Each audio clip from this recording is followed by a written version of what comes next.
మంటలు కేవలం భవనాలనే కాల్చడం లేదు, నిజాలను కూడా బూడిద చేస్తున్నాయా?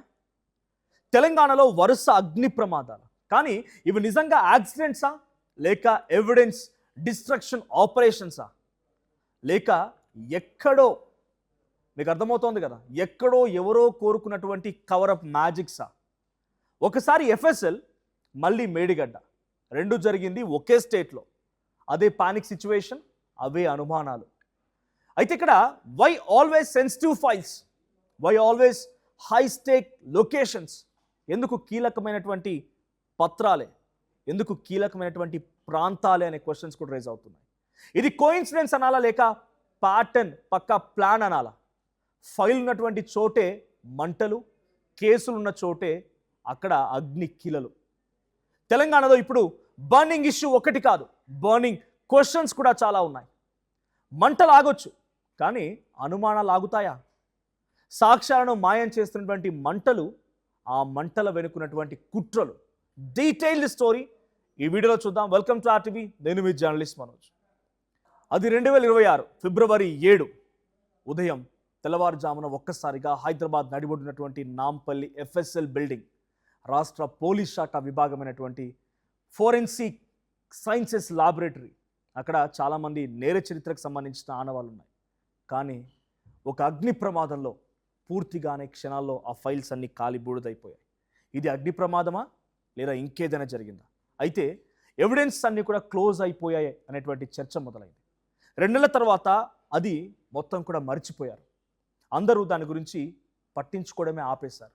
సరిగ్గా మళ్ళీ మే 24వ తేదీ ఆదివారం సాయంత్రం కాళేశ్వరం ప్రాజెక్టులోని కీలక భాగమైనటువంటి మేడిగడ్డ, ప్రపంచంలోనే ఎత్తైనటువంటి లిఫ్ట్ ఇరిగేషన్ ప్రాజెక్ట్ని కట్టినటువంటి కంపెనీ ఎల్ఎన్టీ, అయితే దాని ఆఫీస్లో మంటలు చెలరేగాయి.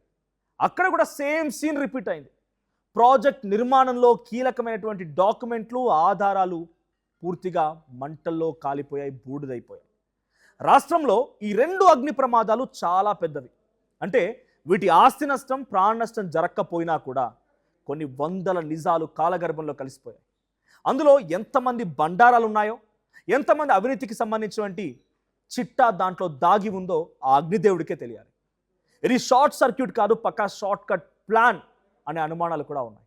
ఆ మంటల వెనుక కుట్రలు ఉన్నాయని చాలా స్పష్టంగా తెలుస్తోంది. కానీ ఏ రాజకీయ పార్టీ నాయకుడు వాటిపై మాట్లాడడం లేదు.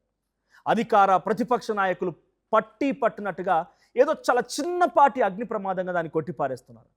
అయితే ఈ 2 అగ్ని ప్రమాదాల కేసులో కాలిపోయినటువంటి ఎవిడెన్స్ల గురించి డీటెయిల్డ్గా చూద్దాం. ఆ ఎవిడెన్స్లు ఏంటి, ఎలా ఉన్నాయనేది.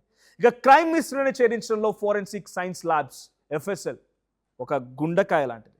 హైదరాబాద్ ఎఫ్ఎస్ఎల్కు దేశవ్యాప్తంగా అద్భుతమైన పేరుంది.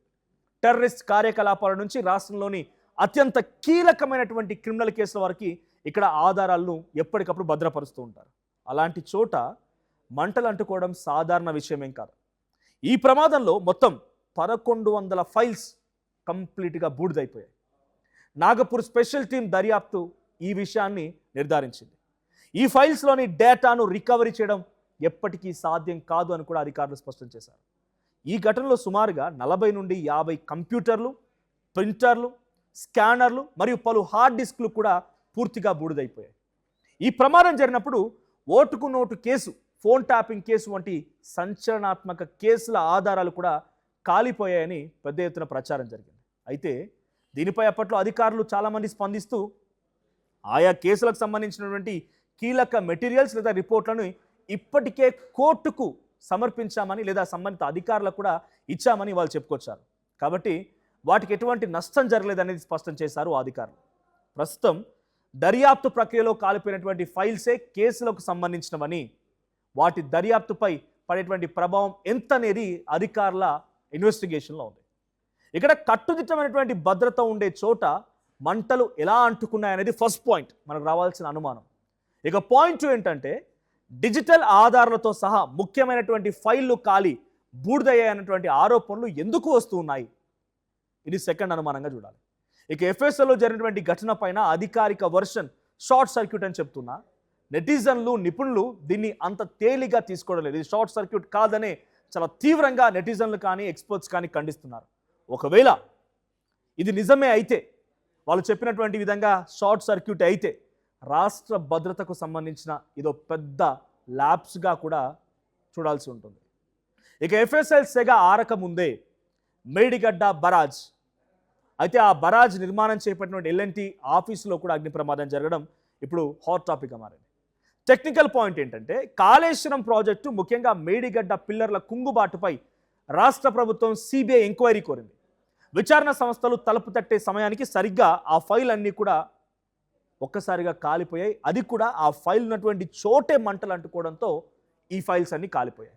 దీంట్లో లాజిక్ ఏంటి, ఏమర్థమవుతోంది మీకు? అయితే ఈ ఫైర్ యాక్సిడెంట్లో పాలిటిక్స్ చాలా వింతగా ఉన్నాయి. అధికార పక్షం గత ప్రభుత్వ పెద్దలను కాపాడేందుకే అగ్ని ప్రమాదం అని రకరకాలుగా కొంతమంది ఆరోపిస్తూ ఉంటే, ప్రతిపక్షం విచారణను తప్పుదో పట్టించేందుకే ఈ డ్రామా ఆడిందని మరికొంతమంది చెప్తున్నారు. టెక్నికల్ ప్రాబ్లం కారణమైతే సరిగ్గా కీలక ఫైల్ ఉన్నటువంటి సెక్షన్లకే ఎందుకు మంటలు అందుకుంటాయి? ఎందుకు ఆ డిపార్ట్మెంట్లో ఆ ఫైల్స్ ఉన్న చోటే ఈ మంటలు వ్యాపిస్తాయి? ఈ ఘటనలో ఆఫీస్లోని ఫర్నిచర్లు, కంప్యూటర్లు, ప్రింటర్లు, ఇతరత్ర ఎక్విప్మెంట్, గెస్ట్ హౌస్ పూర్తిగా కాలి బూడిదైపోతుంది. దీనివల్ల సుమారు 1 కోటి వరకు ఆస్తి నష్టం వాటిల్లినట్టుగా అంచనా వేస్తున్నారు. అయితే మేడిగడ్డ బరాజ్ నిర్మాణానికి నిర్వహణకు సంబంధించిన కొన్ని కీలకమైన డాక్యుమెంట్లు, ఫైళ్ళు అన్నీ కూడా ఈ ప్రమాదంలో కాలిపోయాయని వార్తలు వస్తున్నాయి. అందులో ఉన్నవి ఎక్కువగా కంపెనీకి చెందినటువంటి ప్రైవేట్ డాటా అని, కాళేశ్వరం ప్రాజెక్టుకి సంబంధించినటువంటి అధికారిక రికార్డులు కాదనేది ఎల్ఎన్టీ చెప్తోంది. ఆ కంపెనీకి సంబంధించిన ఆఫీస్ కాబట్టి ఇదంతా మా పర్సనల్ డాటా, దీనికి కాళేశ్వరం ప్రాజెక్ట్కి ఎటువంటి సంబంధం లేదు అనేది ఎల్ఎన్టీ సంస్థ చెప్తోంది. కానీ ఆ పిల్లర్లు కట్టినటువంటి సంస్థ ఎల్ఎన్టీ. ఆ పిల్లర్లు కుంగుబాటు తర్వాత సిబిఐకి అప్పగించిన ఈ తరుణంలో రేపు మాపో సిబిఐ ఎంట్రీ ఇవ్వబోతుంది. లేకపోతే అటువంటి డిస్కషన్స్ జరుగుతున్న సిచ్యువేషన్లోనే పర్సనల్ డాటా కాలిపోయినా, కాళేశ్వరం ప్రాజెక్టుకి సంబంధించిన డాటా కాలిపోయినా ఈ సమయంలోనే ఎందుకు కాలింది అనేది బిగ్గెస్ట్ ఒక క్వశ్చన్ మార్క్. ఇది నిజంగా ప్రమాదం అయితే ఏమో, కానీ దీని వెనక ఏదైనా కుట్ర ఉంటే మాత్రం డెఫినెట్గా ఛేదించాల్సిన అవసరం కూడా ఉంది. ఇక మనం డిజిటల్ యుగంలో ఉన్నాం, డేటా అంతా క్లౌడ్లో ఉంటుంది. మరి ఇప్పుడు ఫైళ్ళు తగలబడిపోతే సాక్ష్యాలు ఎందుకు పోతాయి? అయితే ఇదొక విషయం, డిజిటల్ అనే దాన్ని ప్రతిదాన్ని మెయింటైన్ చేశారు లేదా అనే అనుమానాలు కూడా ఉన్నాయి. ఎక్స్పర్ట్స్ ఏం చెప్తున్నారంటే సర్వర్ బ్యాకప్ ఎక్కడ ఉంది, ఒకవేళ ఆ సర్వర్లు కూడా ప్రమాదంలో చిక్కుకుంటే అది కోయిన్సిడెన్సా లేక ప్లాన్డ్ డిలీషనా? ఇది నెట్ ఎక్స్పర్ట్స్ ఎవరైతే ఈ క్లౌడ్ డేటా మీద, ఈ బ్యాకప్ మీద మెయింటైన్ చేస్తుంటే వాళ్ళు చెప్తున్నమాట మీకు క్లియర్గా అర్థమై ఉంటుంది కదా. అక్కడ ఒకవేళ ఎల్ఎన్టీ ఆఫీస్లో దగ్ధమైనప్పుడు ఆ డిజిటల్ డేటా కూడా ధ్వంసమై ఉంటే దీని సర్వర్ ఎక్కడుంది, ఆ సర్వర్ కూడా ధ్వంసమైందా? ఒకవేళ ధ్వంసం అయితే ఇది పక్కా ప్లాన్ ప్రకారంగా చేసినట్టుగానే భావించాలి. ఇది ఎక్స్పర్ట్ చెప్తున్న అనుమానం. అయితే ఈ మంటల వెనుక అదృశ్య శక్తులు ఉన్నాయా అంటే సాక్ష్యాలని పూర్తిగా ధ్వంసం చేసే శక్తులు ఉండి నిందితులను తప్పించేందుకే ఈ షార్ట్ కట్ మెథడ్స్ని అమలు చేస్తున్నారా అనే అనుమానం కూడా కలుగుతోంది. ఏదైనా ప్రమాదం జరిగితే అది బ్యాడ్ లక్ అనొచ్చు, కానీ ఇలా వరుసగా కీలకమైన సమయాల్లో, కీలకమైనటువంటి ప్రాంతాల్లో మంటలు చెలరేగితే దాన్ని మిస్టరీ అనాల్సిందే. ఇది షార్ట్ సర్క్యూటా లేక సాక్ష్యాలు మాయం చేసే పన? కాలగర్భంలో ఈ ప్రశ్నలు కలిసిపోకూడదంటే ఒక ఉన్నత స్థాయి కమిటీతో విచారణ ఏర్పాటు చేయాల్సిందే. డెఫినెట్గా ఈ ఇన్వెస్టిగేషన్ జరగాల్సిందే. లేదంటే ప్రజల్లో ఉన్నటువంటి అనుమానాలు, నేను మీకు చెప్తున్న సందేహాలు ఎప్పటికి కూడా నిర్జీవంగా ఉండిపోతాయి. నిజాలు ఈ రకంగానే క్వశ్చన్స్గా మిగిలిపోతాయి. మంటలు వెనుకున్నటువంటి అసలు మనుషులు ఎవరో తెలిసే వరకు కూడా డెఫినెట్గా ఈ క్వశ్చన్స్ ఆగవు, ప్రజల మదిలో ఉన్నటువంటి ఆ అనుమానాలు కూడా ఆగవు. సో మీకేమనిపిస్తోంది? ఇది కేవలం ఒక యాక్సిడెంట్గా మీరు అనుకుంటున్నారా? లేదు, మీకున్న అనుమానాలు ఏంటి? Please do comment.